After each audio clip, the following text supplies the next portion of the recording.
Hello friends, welcome to our YouTube channel. 4 दिसंबर 2020 के MCQs ready है, तो चलिए स्टार्ट करते हैं। Question number 1, which of the following state recently decided to collect caste wise data? First Rajasthan, option B Tamil Nadu, option C है Uttar Pradesh and option D Maharashtra. तो चलिए देखते हैं करेक्ट आंसर क्या होगा। Correct answer is B Tamil Nadu. ये कास्ट सेंसस जो है वो अभी इसलिए कंट्रोवर्सी में है बिकॉज तमिलनाडु ने ये डिसीजन लिया है कि वहां पे कास्ट वाइज डेटा जो है वो कलेक्ट किया जाएगा। उनका ऑब्जेक्टिव जो है वो कुछ और है। It is politically motivated idea because they want to give reservation to a specific community. लेकिन अगर हम पान इंडिया बेसिस पे बात करें, सो कास्ट वाइज सर्वे जो है it helps gather quantifiable data, but उसका मेन ऑब्जेक्टिव जो है वो कास्टलेस सोसाइटी का होना चाहिए। तो अगर ऑल इंडिया बेसिस पे कास्ट वाइज डेटा कलेक्ट किया जाता है तो कौन से बेनिफिट्स मिल सकते हैं, उसका क्या पोटेंशियल हो सकता है, तो उसके बारे में ये कल के न्यूज़पेपर में काफी अच्छा आर्टिकल था जिसके अंदर ये सब आर्ग्यूमेंट्स दिए गए हैं। काफी अच्छा आर्टिकल है, आपको पढ़ना चाहिए। Question number 2, which of the following statement is or are correct? First, India's real GDP growth rate for 2018-19 was 7.8% as per economic survey. Second, Indian economy can recover its growth at current growth rate before the end of this financial year. तो चलिए देखते हैं correct answer क्या होगा। Correct answer is D, neither one nor two. दोनों statement जो है वो इनकरेक्ट है। फर्स्ट स्टेटमेंट आपको यहां से ही दिख जाएगा कि ये बहुत ज्यादा जीडीपी ग्रोथ रेट के परसेंटेज है। Actual percentage for the real GDP was 5% for the year 2018-19। Actual percentage 5% थी। रियल जीडीपी की जब हम बात करते हैं, that means we are excluding the effect of inflation over the GDP. तो मतलब कि ये फर्स्ट स्टेटमेंट जो है वो इनकरेक्ट है। Second is also incorrect. इसका आंसर आपको इस न्यूज आर्टिकल में मिलेगा जहां पे ये कहा गया है कि अगर हम फर्स्ट हाफ की बात करते हैं करंट फाइनेंशियल ईयर में, अप्रैल से लेकर सितंबर की बात करते हैं, सो ओवरऑल जीडीपी का सिर्फ 40% प्रोडक्शन हुआ है। अगर हम पिछले साल से कंपेयर करें 2019-20 से, सो अभी तक सिर्फ 40% प्रोडक्शन जो है वो हुआ है। मतलब कि अगर हमें इवन 2019-20 के लेवल पे भी पहुंचना है तो बाकी के 6 महीने में हमें 60% प्रोडक्शन जो है वो अचीव करना है, विच इज वेरी डिफिकल्ट। उसके लिए ग्रोथ रेट जो है वो काफी ज्यादा होना चाहिए। यहां पे सेकंड स्टेटमेंट में क्या लिखा है, it can achieve this with the current growth rate. अभी तो ग्रोथ रेट आप सभी को पता है कि वो नेगेटिव में है। इसका मतलब कि ये सेकंड स्टेटमेंट जो है वो भी इनकरेक्ट है। Answer is D, neither one not two. तो ये काफी अच्छा आर्टिकल है। अभी सब लोग बात कर रहे हैं कि इकोनॉमिक रिकवरी जो है वो स्टार्ट हो जाएगी, लेकिन ओरिजिनल फैक्ट्स एंड फिगर्स जो है वो कुछ और ही कहते हैं। तो उसका एनालिसिस इस आर्टिकल में दिया गया है। इसके ऊपर हम एक और क्वेश्चन देखेंगे। Question number 3, which of the following statement is or are incorrect? First, India's debt to GDP ratio has gone up mainly because of infrastructural development. Second, bank credit growth has increased compared to last year. Third, as per government data, India is going to achieve balance of payment surplus because of rise in exports. तो चलिए देखते हैं correct answer क्या होगा। Correct answer is D, 1, 2 and 3। ये तीनों statement जो है वो इनकरेक्ट है। सबसे पहले अगर इंडिया के डेट टू जीडीपी रेशियो की बात करें, तीनों के आंसर आपको इसी आर्टिकल में मिल जाएंगे। यहां पे ये कहा गया है कि governments debt to GDP ratio has gone up mainly to make up the revenue shortfalls. मतलब कि यहां पे कोई इंफ्रास्ट्रक्चर डेवलपमेंट नहीं हो रहा है। जो रेवेन्यू शॉर्टफॉल है, मतलब कि रेवेन्यू डेफिसिट, उसको फाइनेंस करने के लिए डेट टू जीडीपी रेशियो जो है वो इंक्रीज हो रहा है। तो मतलब कि ये फर्स्ट स्टेटमेंट जो है वो इनकरेक्ट होगा बिकॉज इंफ्रास्ट्रक्चर डेवलपमेंट जो है वो एक कैपिटल एक्सपेंडिचर है, it is not a revenue expenditure. So first is incorrect.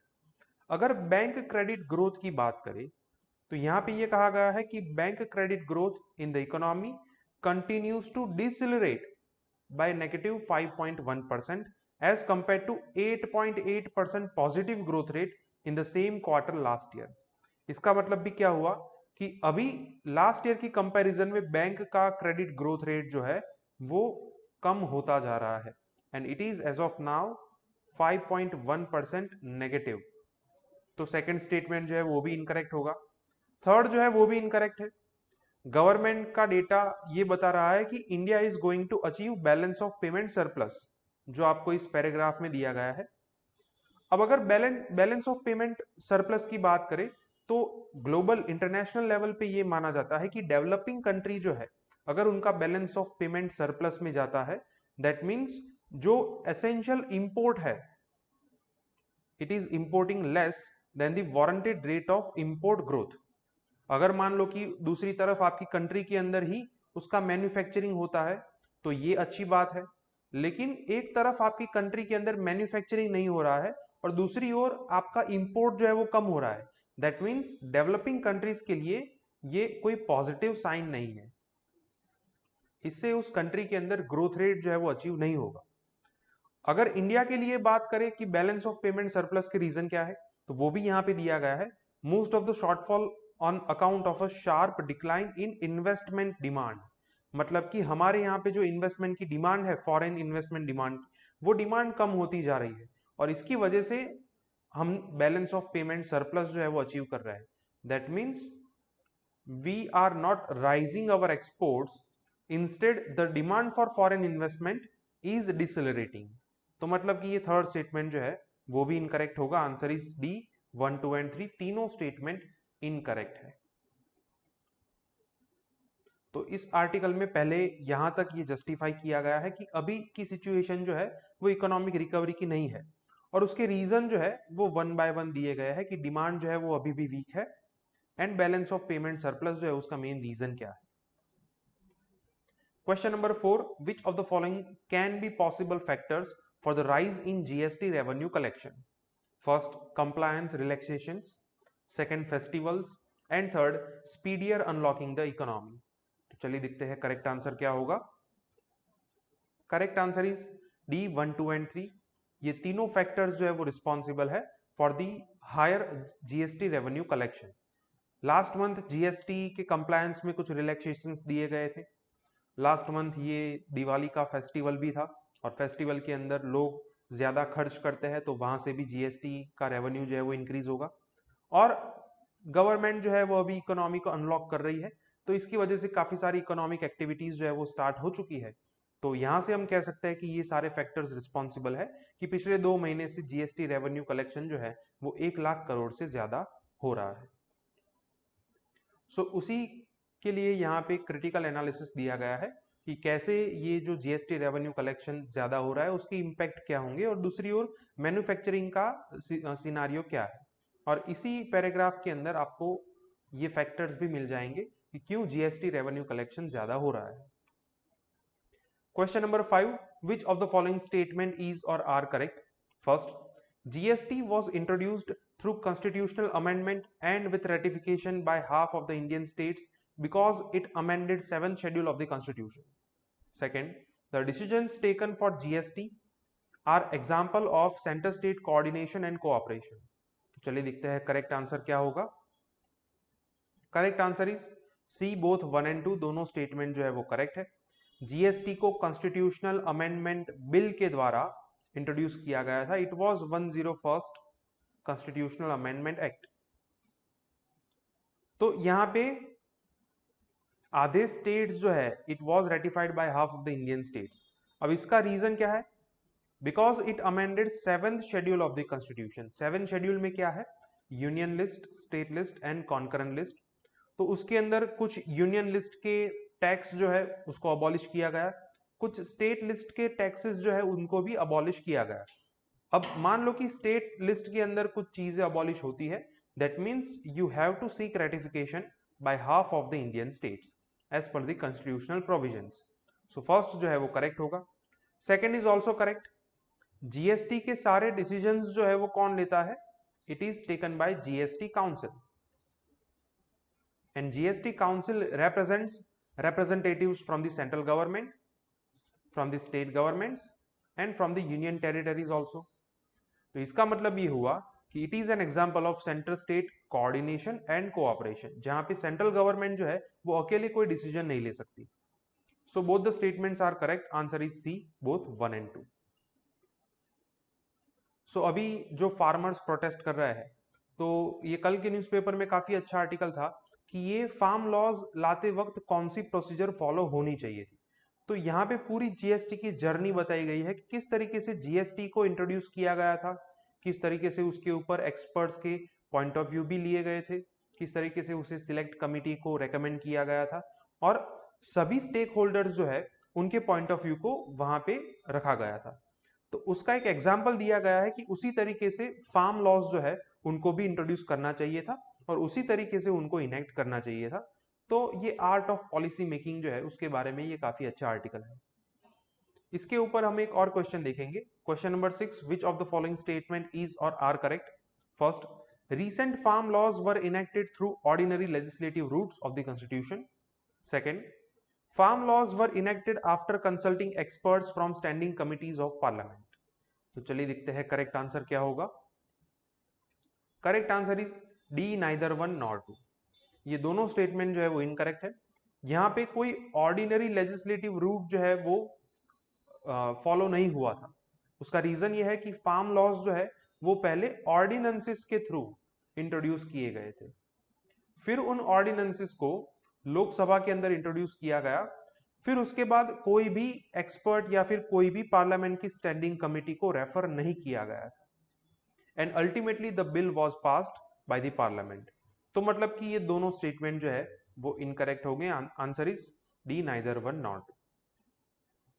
तो इस आर्टिकल में यह भी कहा गया है कि किस तरीके से सभी स्टेक होल्डर्स को आप इन्वॉल्व कर सकते थे। अगर सभी स्टेक होल्डर्स को इन्वॉल्व किया होता तो आज ये प्रोटेस्ट जो है वो नहीं होता। तो ये काफी अच्छा आर्टिकल है। Question number 7, one health AMR global action plan that is gap is related to dash. First, combating AIDS. Second, treatment of TB, that is tuberculosis. Third, active pharmaceutical ingredients, API, and antimicrobial resistance. तो चलिए देखते हैं correct answer क्या होगा। Correct answer is D, antimicrobial resistance. इसी का short form क्या है? AMR।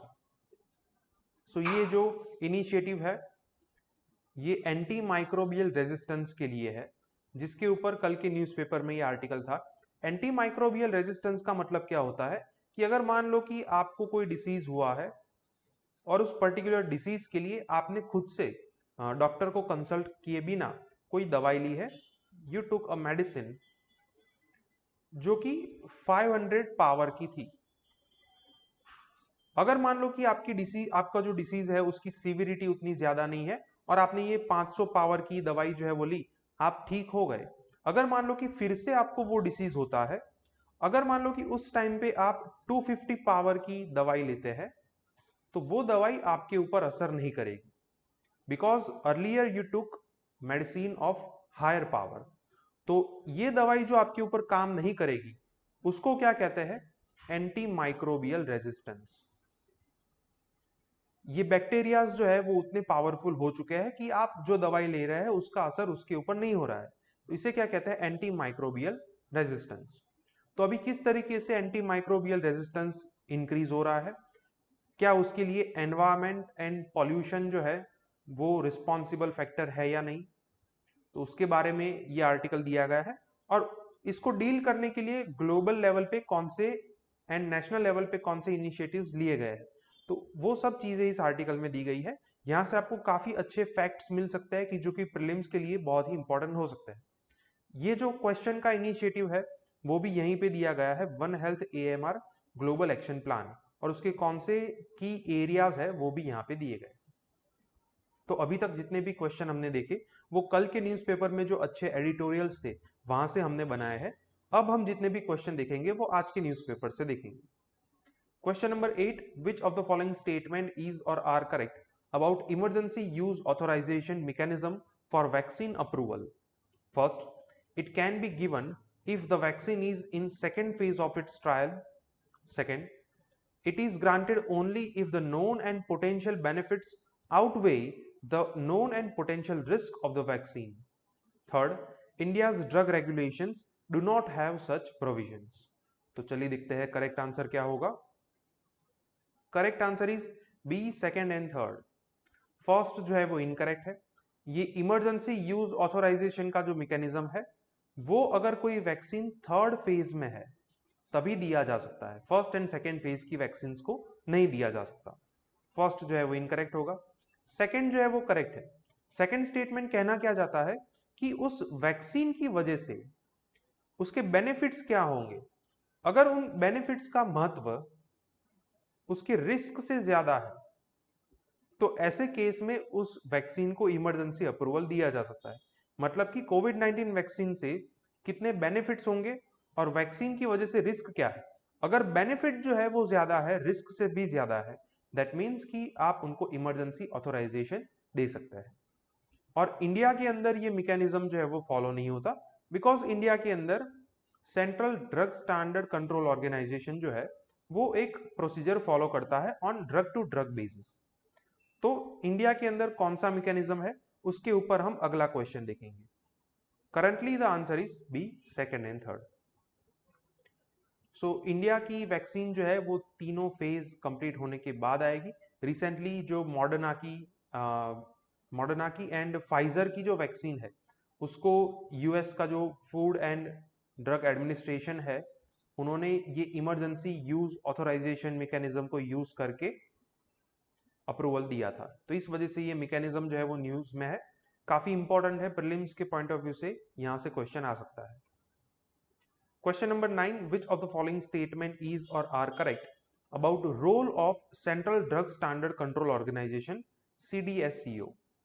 First, it regulates market authorization of new drugs and vaccines clinical trials.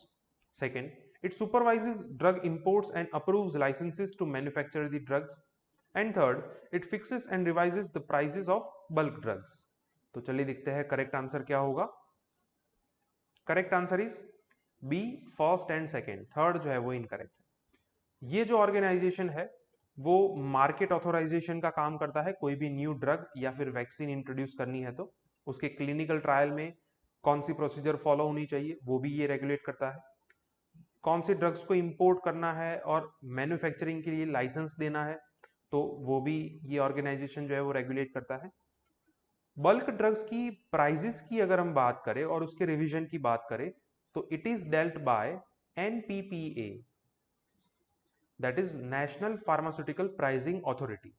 So the third is incorrect. Answer is B, 1 and 2.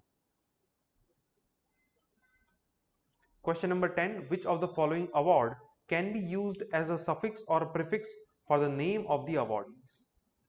Option A, Padma Vibhushan. Option B, Padma Bhushan. Option C, Bharat Ratna. And option D, none of the above. तो चलिए देखते हैं correct answer क्या होगा। Correct answer is D, none of the above. As per article 18 of the constitution, supreme court ने ये clearly कहा है इन 1966 कि ये जो अवार्ड्स है वो आर्टिकल 18 के वायोलेशन में नहीं है, but these awards can not be used as a suffix or prefix before the name of the awardees. अगर वो ऐसा करते हैं तो ये अवार्ड जो है वो फोरफीट किए जाएंगे। तो इसका मतलब आंसर होगा D, none of the above. So अभी जो फार्मर्स प्रोटेस्ट कर रहे हैं तो उसके चलते काफ़ी सारे पॉलिटिशियंस जो है उनको कोई अवार्ड्स मिले हैं। फॉर एग्जांपल कि ये जो सुखविंदर सिंह बादल है उन्होंने अपना पद्म विभूषण का टाइटल जो है वो रिटर्न किया। ओके, तो आज के 10 MCQs यहाँ पे कंप्लीट होते हैं। अगर आपको कोई डाउट है तो आप कमेंट में लिख सकते हैं।